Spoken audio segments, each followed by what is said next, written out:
game. Right? Wrong. There's a flag on the field. The officials kept Jacksonville in this game as best they could at the finish. They know they got a big game in London, Sunday morning, Greeny, so they're trying to give them any chance to make a comeback. Because now we got a 4th and 15 with 22 seconds left. That is a great throw. It's a great throw. And then now Jacksonville with this potential flag coming for landing on the quarterback and roughing the passer, you sit there and go, got 2-3 shots at the end zone. So here we go. Instead, it's going to come down to this 3rd and 10, 7 seconds left. Christian Kirk, can he get it in the end zone? It's the right play. You're running a deep pick at that safety. Really good job by the safety avoiding, and then that corner coming through the tackle on Christian Kirk, who ends up 1 yard short. 1 yard away. The agony of defeat. The thrill of victory for Daniel Jones, whose Giants are 6-1, and no one can believe it except Rex Ryan, who told us the day he was drafted he believed in Daniel Jones. And through all of the criticism that Jones has heard throughout his time in New York, you have remained steadfast that he could get it done. What are you seeing now? That he actually has a real NFL coach. And so now he has a chance to be that player that I think can ascend. And I think we're starting to see it. Look, this guy's playing great in big moments of games. Fourth quarter of games, when it comes down to wins and losses, they put it in his hands. So there's 2 reasons, actually 3 reasons why the Giants are 6-1. Go. They have an NFL coach, number 1, Brian Daboll, Coach of the Year, right? Yep. 2 other reasons, Saquon Barkley, obviously. Oh, and Daniel Jones. Mm-hmm. That's right. Yes, Daniel Jones and Saquon Barkley. 2 guys that people were like, are they going to be here? Are they just going to get rid of them? Are they going to do... What are you crazy now? Why are you poo-pooing Daniel Jones? By the way, I'm not poo-pooing Daniel Jones, but to sit here and say they're 6-1 because of him is not accurate. He won them that game yesterday. They are won them that game yesterday because of the best 1-2 running back duo in sports, Daniel. You know this. Thank you. Listen, legs I get. Rex, I love you. I love you. But they're 6-1 because Brian Daboll, Saquon, and their defense. Daniel Jones, the only thing he's not doing turning it over is that's huge. But here's my point. No. Yeah. They threw 7 passes in the second half yesterday. 7. They threw 1 in the fourth quarter. Have you Of course he's not turning the ball over. Receivers? Yeah, but of course he's not turning the ball over. They have no one on their team who can catch a football. No one. His numbers would have looked so different yesterday if they caught the freaking ball for him. Yes, they would. In the fourth quarter. Because they gave up throwing it because these guys can't catch.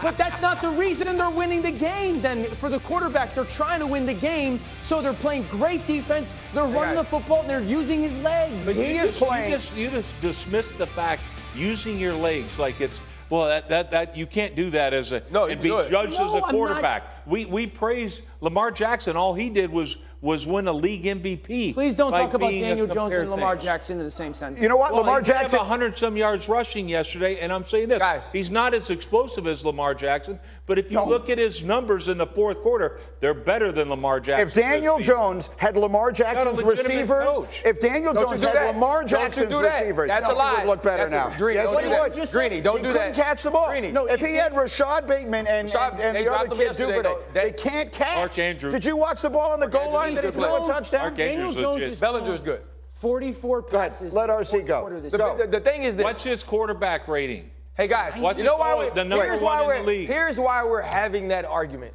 Because there are 6 teams right now sitting at their homes saying we are better than the New York Giants. Because the New York Giants are the New York just enough. They do just enough to go out there and beat the team on the other sideline, and that's all that matters. Think about this. I agree. There's 10 games left. If the New York Giants they're in the playoffs. If the New York Giants are a 500 team, they win 11 games. And it is because of Daniel Jones not turning the ball over, and it is because they have an NFL coach that is smart enough to not make Daniel Jones do things he's not good at. But that's the point. He got to watch Josh Allen do the same thing. The only person that loves Josh Allen and Daniel Jones more than Brian Daboll is Rex Ryan. That's right. That's it. And Rex Ryan knows this. If Daniel Jones and Josh Allen were his sons, and they both played on the same day, He would go to Josh Allen's game, and he would send his wife to Daniel Jones's game because whoever's at Daniel Jones' game, got to be there with love because you never know what's going to happen. You're not lying. You got to bring the John. pride to Josh Allen. But you don't have to be Josh Allen to be good. That's what I'm trying to say. The world has written off Daniel Jones. And what I'm saying is he's way better than his numbers would appear. If you watch, they can't catch, Dan. They have no one on their team who can Yesterday catch. was an anomaly, though, with them dropping the football like that. Correct. He is the first Giant ever with 200 passing yards and 100 rushing yards in a game. First ever. All right, so I think there's a line of demarcation between we think a quarterback is really good the quarterback doesn't stink. Daniel Jones right now is trending towards he's not bad, okay? No, he's a good quarterback right now. Man, my goodness, they're 6-1 because Daniel Jones is lighting it up. He's got one more touchdown pass. I would have called it. I mean, this is a walk-in post. Mike Evans is a Hall of Famer. Just doesn't come down with that throw, but it's an example of how the afternoon went for Tampa. Yeah, because from that point forward, it was all Carolina. 4th and 1. Brady, Fournette, Watt. This is after a 3rd and 1 stop. No one gets to the second level. There's multiple people there for Carolina to make that play. Now the other way, Chuba Hubbard. RC, where's the defense? This was the story of the day, whether they were overrunning the run or not getting to it. They were gashed the entire day in the run game. 14-0 Carolina in the 4th quarter. Brady, Evans, just short of a first down. They got to go for it on 4th down, and they do this time to Russell Gage. Yeah, just a little one-step slant to Russell Gage, outside in, good conversion. That was the highlight for the offense for Brady and the Bucs. 3rd and goal. What is that? They wound up kicking a field goal, so it's 14-3. Now we're going the other way. There's no way in the world P.J. Walker is going to put this game away, is he? Why wouldn't he? With a perfect throw to Tommy Tremble over the corner. Great read. The best throw of the day by either quarterback. It's P.J. Walker to Tommy Tremble. I'm not kidding. That's who just beat them. On the other side, here we go. Brady, that should have been picked off. The Bucs lose 21-3. Tom Brady, what? No one feels good about where we're at. No one feels good about how we played or what we're doing. So we're all in it together, man. We got to go pull ourselves out of it. We have to wear this on our sleeves. They got to be grown men. We're going to see what we're made of, how many people can handle adversity. This is about as dark as it's going to be right now. We have to stand up here and own it and make no excuses, and we just got to start digging. Look, they're terrible on both sides of the ball. The offense is completing 9% of its 3rd and longs. They've been the 2nd worst red zone defense this year. I'm not sure where to go for a silver lining. Look at that 3rd and long stat on the top left, Green. They're in 3rd and 7 plus 43 times, and they've gotten it 4. 9% of the time. That's with a quarterback by the name of Thomas Patrick Edward Brady. I think I may have transposed the middle names, but it doesn't matter. The point is he's the greatest of all time, and now they stink. Why? Old and slow. This team is old and slow. And you talk about unwatchable on offense. Close your mouth, Daniel. They are unwatchable on offense. Now, and the great thing is Himbo sends me a stat because my eyes don't lie to me. Mm-hmm. He goes, they're 31st. They're the slowest team. One team, I don't know who the heck slower than they are on offense, but they are 31st, and I'm sure that team stinks. Indy, well, there you go. That's what they look like to me. And to me, it's like, this team is searching like crazy. At least they're trying, they're searching. But Tom Brady looks like a shell of himself. Like, we look at even physically. Like, his personal life obviously is having an effect too.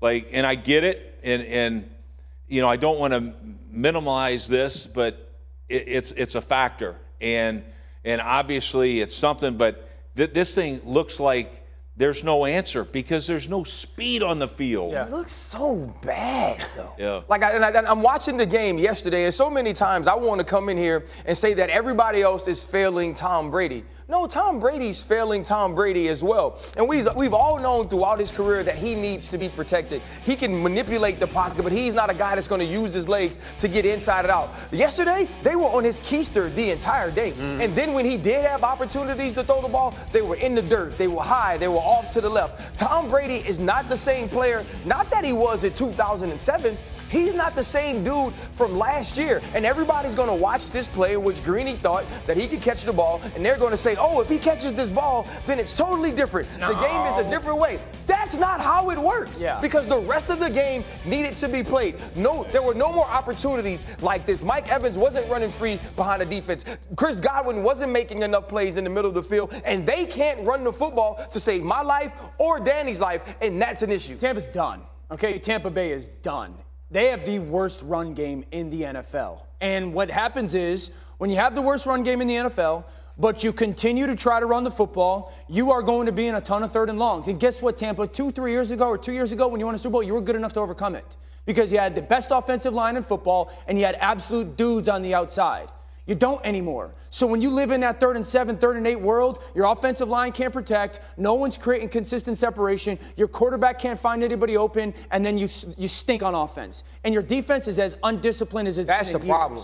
The reason that they're not done is because the Carolina Panthers are only 1 game out of first place in that division. That division is unimaginably bad. Atlanta gave up 900 yards of offense yesterday against Joe Burrow, and the Buccaneers. So they don't have a problem that Aaron Rodgers has. Let me ask you this though, real quick. Go. What is one thing that you believe in about Tampa Bay right now? No, I mean nothing. I believe their division is terrible, so they might wind up getting in the playoffs at 8 and 9. It's not inconceivable. The big thing is this too. We're not asking questions based on what the world wants to see as success. We're asking questions based on what Tom Brady